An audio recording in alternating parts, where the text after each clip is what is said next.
Hi, we're looking at CAT 23 paper Quant section. This is slot 2. We're breaking up the whole paper into 5 parts. This is part 1 of the paper. So as we said, CAT 23 is one of the toughest paper which was there. But every paper has an easy, medium, tough questions. So even CAT 23 had the easy questions. Also, it is seen that there are enough easy questions to get 80 percentile. So if you could pick up that 3 questions which are easy in the Quant section of CAT 23, you would get 80 percentile. Okay, the key was to be relaxed and pick up that 3 questions which were there. Also, it is important that you be relaxed in the examination. Okay, and use the right approach. The moment you use the right approach, there's a better chance of you scoring higher marks.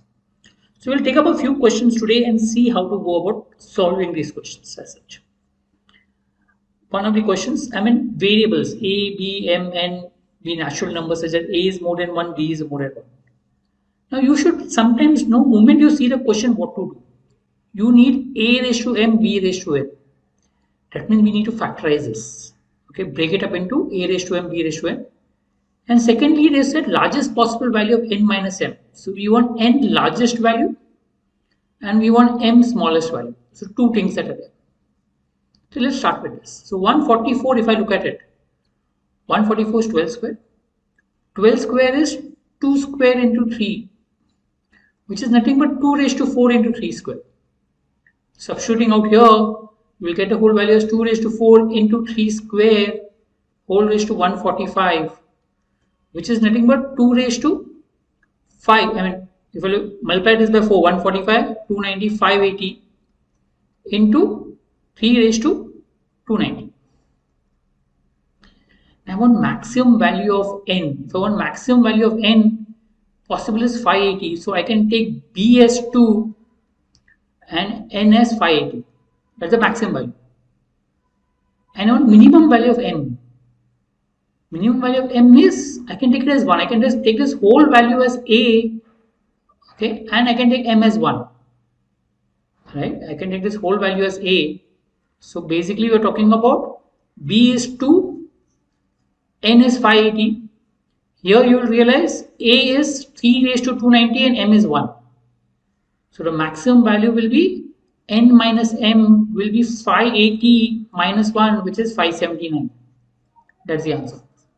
Normally maximum minima is a little difficult for students, but if you know the simple concepts of maximum minima, it will become easier to solve. The only thing that you have to do out here is ensure that 144 you break it up into factors and then you get the answer. And 144 when you break it up into prime factors, you get 2 raised to 4 3 square, which when you expand you get this value. When you compare with A raised to M, B raised to N, you can make out 580 can become N and M can become 1. So from that we get 579. Technically not a difficult sums. There are some sums which you may find easy or difficult. From that you need to be able to pick up the easy questions and so. Now different students may find different students easy or tough. You need to look at what you find it comfortable and so. Okay, let's look at this sum. Though this sum looks big, but it's actually a very simple sum. If you just understand and try to solve, it becomes one of the easiest sum in the exam. Let's first look at what have they asked. They have asked average salary obtained by manufacturing and non-manufacturing employees. So when you say manufacturing and non-manufacturing, what is average salary? Average salary is nothing but total salary upon number of employees. Same in non-manufacturing will be total salary upon number of employees. And if I substitute, if I look at what is manufacturing and non-manufacturing, what is the given? 20% of the employees. So number of employees is given to you. So number of employees in manufacturing is 20%, which means 80% will be non-manufacturing. If 20% are manufacturing, automatically 80% becomes non-manufacturing. Okay, and the total salary obtained, if you look at, for manufacturing they're given 1/6. So automatically non-manufacturing will be 5/6. That is 1 minus 1/6 will give you 5/6. This is total salary. Substitute out here. So you get average as total salary, which is 1/6 upon number of employees 20%. Ratio 5/6 upon number of employees 80%. 6 gets cancelled. 20 ones are 84s are. So you get 1:5 upon 4. So basically 4:5 is what you get the answer as, right? A option. Not a difficult sum. Just put the values. I mean, you just have to calculate this. 1 upon 6 upon 20%, 5 upon 6 upon 80%, you get the answer directly. Key is the approach. Right approach will give you the answer quickly. Profit and loss. I mean, normally a simple topic, arithmetic topic. Even this was simple. If you just think and try to solve, you should easily get the answer. So we had Minu. Okay, Minu purchased the glasses at 1,000 rupees. That's what I mentioned. And sells it at 20% profit. It is 1,200. 20% profit will be 1,200. So we make a profit of 200 rupees out here. Now Kanu sells it back to Minu at 20% loss. So 1,200 minus 20%. 20% is 240. We'll get as 960. So Minu purchased back at 960. And the total profit made by Minu is 500. That means when Minu sold to Tanu, he has to make 300 profit. Because 200 profit is already made out here. We need total profit is 500. So profit will be 500 minus 200, which is 300. Which means when Minu sold to Tanu, the profit percentage is profit upon cost price into 100, which is 300 upon 960 into 100. When you use a calci to calculate this, or you can calculate whichever way you want, you will get 31.25%. Remember, CAT has a calci. If you find a few calculations a little difficult, use a calci. If you can solve it without calci, great, solve it. So you get not difficult stuff, just a normal profit and loss. There are two cases of profit. First case you get 200 profit, so automatically second case you get 300 profit. And that 300 profit comes from a cost price of 960. You easily get the answer. Okay, theta question, average. Now there's a concept which is out here. If you understand this concept, it becomes easier to solve. A lot of average sums become easier to solve if you understand the concept. That is, around the average, the total is 0. Okay, around the average, how much ever more than average, that much ever less than average. The total is 0. So in this case, the average is 352 if you look at it. Right? And two people have 506. Two people received 506 rupees. Now how much is more than the average?